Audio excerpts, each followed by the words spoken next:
বর্তমান পরিস্থিতি ও অন্তর্বর্তীকালীন সরকারের রূপরেখা নিয়ে বঙ্গভবনে রাষ্ট্রপতি ও তিন বাহিনীর প্রধানের সঙ্গে বৈঠক করেছেন বৈষম্য বিরোধী ছাত্র আন্দোলনের ১৩ সদস্যের একটি দল।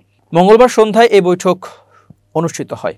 বৈষম্য বিরোধী ছাত্র আন্দোলনের অন্যতম সমন্বয়ক মোহাম্মদ নাহিদ ইসলাম বৈঠকে আরও উপস্থিত ছিলেন ঢাকা বিশ্ববিদ্যালয়ের আইন বিভাগের অধ্যাপক আসিফ নজরুল এবং একই বিশ্ববিদ্যালয়ের আন্তর্জাতিক সম্পর্ক বিভাগের অধ্যাপক তানজিম উদ্দিন।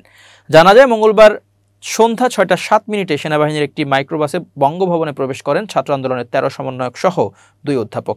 আর সন্ধ্যা ৭টা ৪০ মিনিটে গাড়িবহর নিয়ে বঙ্গভবনে প্রবেশ করেন সেনা, নৌ ও বিমান বাহিনীর প্রধানরা। ওই সময় বৈষম্য বিরোধী ছাত্র আন্দোলনের সমন্বয়ক মোহাম্মদ নাহিদ ইসলাম বলেছিলেন, আজ সন্ধ্যা ৬টায় বর্তমান পরিস্থিতি ও অন্তর্বর্তীকালীন সরকারের রূপরেখা নিয়ে আলোচনার জন্য বৈষম্য বিরোধী ছাত্র আন্দোলনের পক্ষ থেকে ১৩ সদস্যের একটি টিম বঙ্গভবনে রাষ্ট্রপতি ও তিন বাহিনীর প্রধানের সঙ্গে সাক্ষাৎ করতে এসেছে।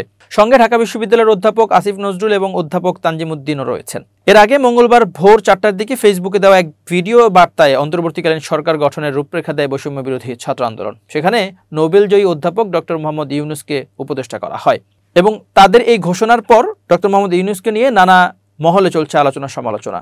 ব্যক্তিগত বা দলগতভাবে যারা ডক্টর মোহাম্মদ ইউনূসকে পছন্দ করেন না, তারা চাইছেন না তিনি রাষ্ট্র ক্ষমতায় আসুক। অনেকেই তাকে সুদ প্রথার আবিষ্কারক বা আমদানিকারক হিসেবে আখ্যা দিয়ে তাকে নেতৃত্বে না আনার জন্য অনুরোধ করেন।